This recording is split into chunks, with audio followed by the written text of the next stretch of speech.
Number 1. On the lake. I have to make this story anonymous for several reasons. I think that will become apparent why as the story goes along. I have a small boat, and I tend to deliver some things across the Great Lakes. What I do is not actually legal, so I very often will do this when I can get away with it. That means a lot of times at night, and a lot of times during times of the year when there aren't as many boats on the lake. And I did have a pretty scary time once. And since I didn't fulfill the doctrine of clean hands, I can understand why no one should feel sorry for me. And I don't expect you to do that either.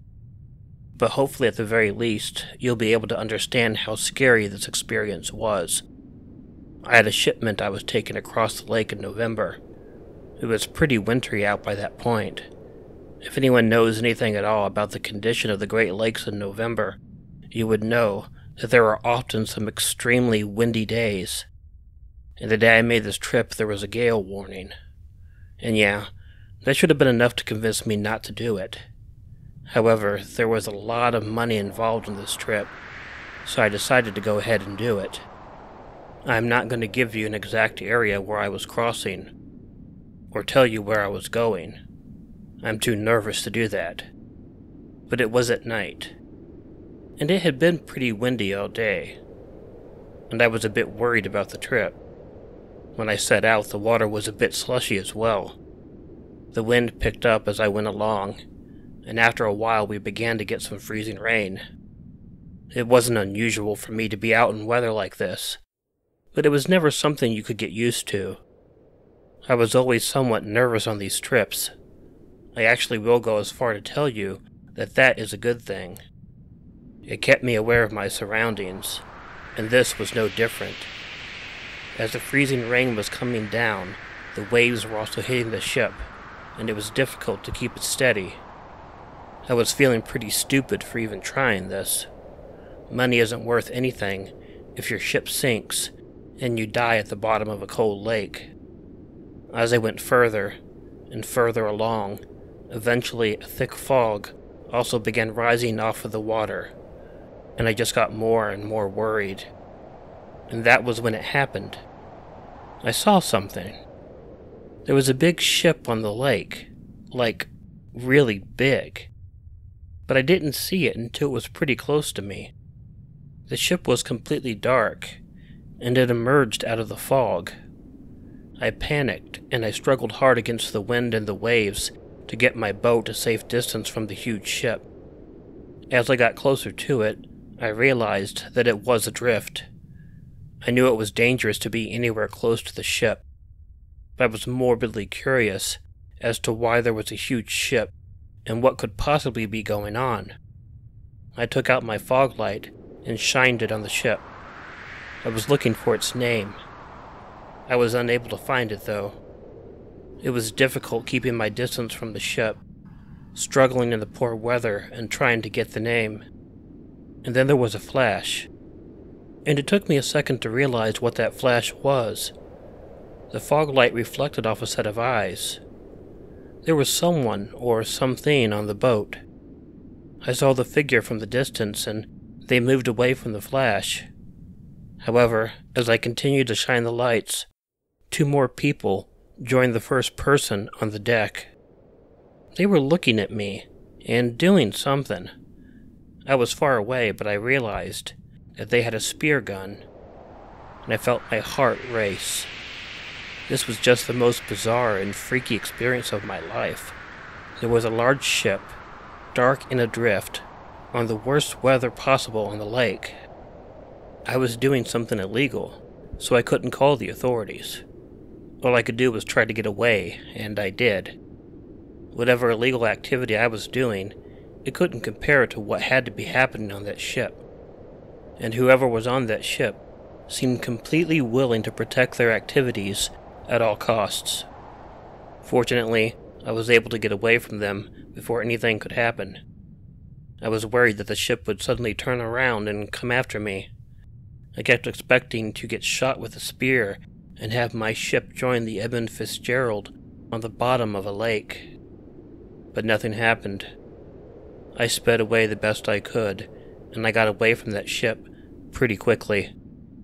I hope you can understand why this experience was terrifying to me.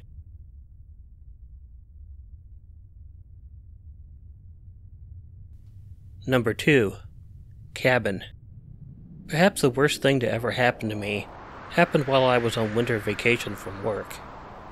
I always rent a cabin and spend some time alone writing.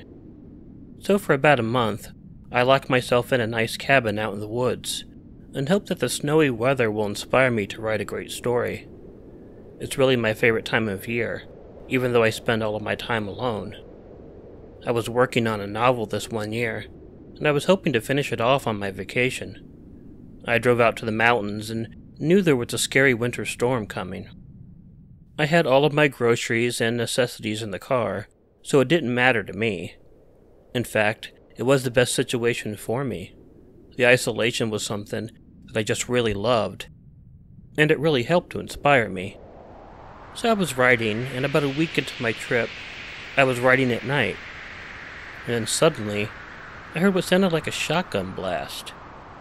There were not any cabins close to me, and there was definitely no hunting allowed, so the shotgun blast concerned me. Getting up, I walked over to the window and looked out. I didn't see anybody or anything. I stood there for a while, waiting to see if anything was going to happen. And when I finally felt that I was calmed down enough, I decided to go back to my work. I didn't contact the police or anything, because honestly, it wasn't that serious of a thing. Growing up in rural areas, I often heard gunshots in the middle of the night. Lots of people hunted when they weren't allowed to. It wasn't that unusual. The next day I got up and was making my breakfast. I noticed something when I looked out the window. There was what looked like blood stained on the snow. I looked and it was right on the edge of the property. Curious, I went out and I looked over, and it definitely was blood. And there was a light trail of it. I figured, however, that there was just a wounded animal out in the snow. I looked around for it.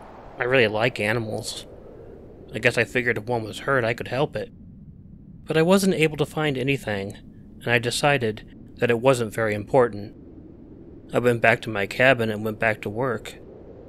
A day went by, and while I was working, there was a knock at the door. I answered it, and it was the police. I was concerned, and they told me there had been a murder out in the woods, not far from where I was. I was shaking, and I knew that they were going to tell me that it was done with a shotgun. The body had been found out in the woods, and the blood path I had seen had indeed been blood from the victim. The victim was able to get away, but succumbed to his injuries shortly after. They showed me a picture of the man they suspected, and asked me if I had seen him. I had not. Apparently the guy was a bit unbalanced, and I was told to contact the police if I saw him, and that it was the best idea for me to stay inside and keep everything locked up. It's very scary being in a cabin in the woods, with a murderer on the loose. Hell, that's the plot of like 50% of all horror movies ever made. I went through the next couple of days and nights very paranoid. If the man was killed not far from me, that meant that the killer could have been very close. But I convinced myself that he probably hightailed it out of the area. So a few nights passed, and I had mostly put the incident to the back of my mind. I was sleeping in the cabin when I heard a noise wake me up. It was like a window breaking. Of course, I was terrified due to thinking the murderer was breaking into the cabin. I grabbed the knife that I had kept with me for days for protection. I quickly noticed that no one had broken into the cabin. I went to the front and turned the light on. There was a man in my car. The backside window had been broken out, and he had climbed in it. He noticed the light when I turned it on, and I then knew it was the man the police were after, and he was stealing my car. I ran quickly over to the phone to call the police. I kept expecting the man to get out of the car and come after me. However, after a few moments, I heard my car start. He must have hotwired it. And as I talked to the police, he drove off. I was frantic, but happy he had not come after me. It didn't take long before the police tracked him down and arrested him.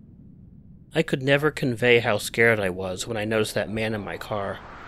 I thought I was going to die.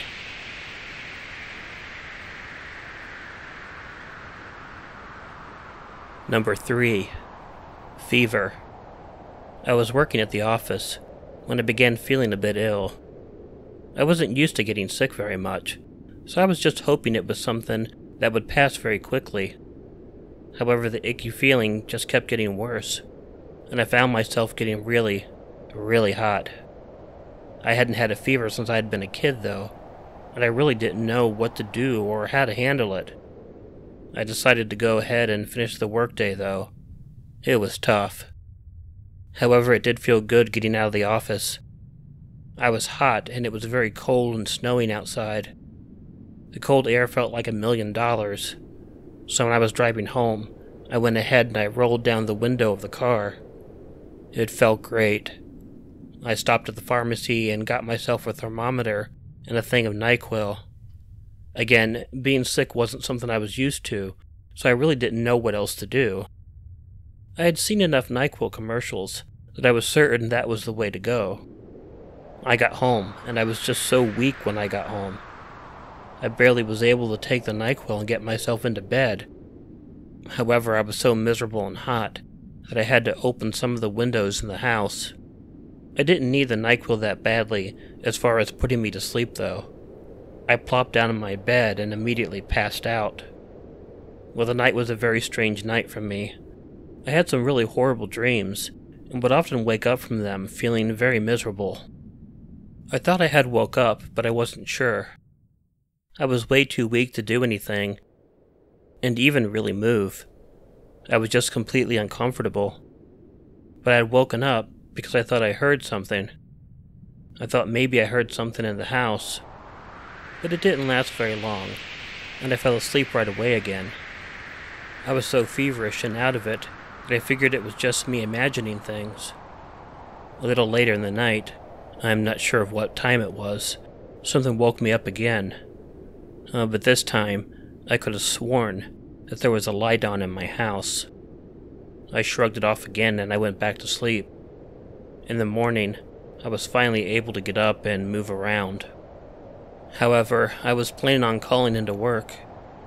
I never did that before, but I just really felt like I wouldn't have the strength to do anything.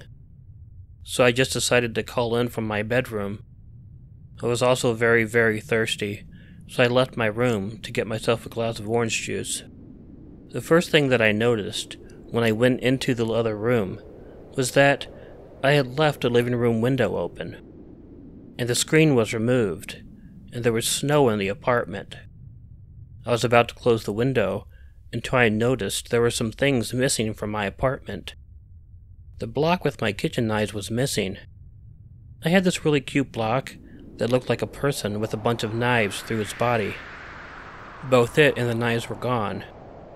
I had a couple other tools that were missing too. They were all just weird things to be missing. I mean, why would someone break into my house just to steal some knives? I went to go to the bathroom and went to open the door. When I did, a cascade of knives fell from the ceiling and landed on the floor. There was something keeping them sitting on top of the door. It was done rather poorly, and I was fortunate that I only got a small cut from one of the knives. If someone was trying to kill or hurt me, they did a horrible job at it. But if they were trying to scare me, then they did a really good job. My mind was really messed up from being sick. When I called the police about it, I was hoping to find out that it was someone I knew. It turns out that I was not the only person in that area to report such an incident. Several houses had been broken into, with weird but ineffective booby traps set up. I really wish I could give some closure to this story, but I don't have any myself. It could have been, and probably was, a bunch of teenagers acting like asses. They noticed my window open and thought I would be an easy break-in. I guess I was lucky that I was too immobile to get up and confront them. It's just weird, though, like a weird scene from a cheap horror film. but it was freaky to me.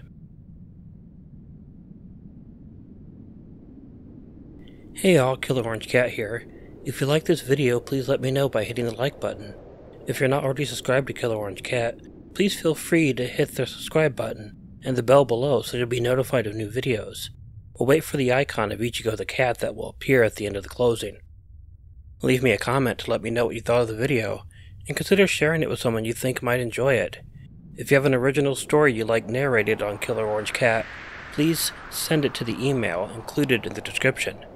But most importantly, please don't forget to make sure to check in your closet and check under your bed, because you never know where a Killer Orange Cat might be hiding. Good night.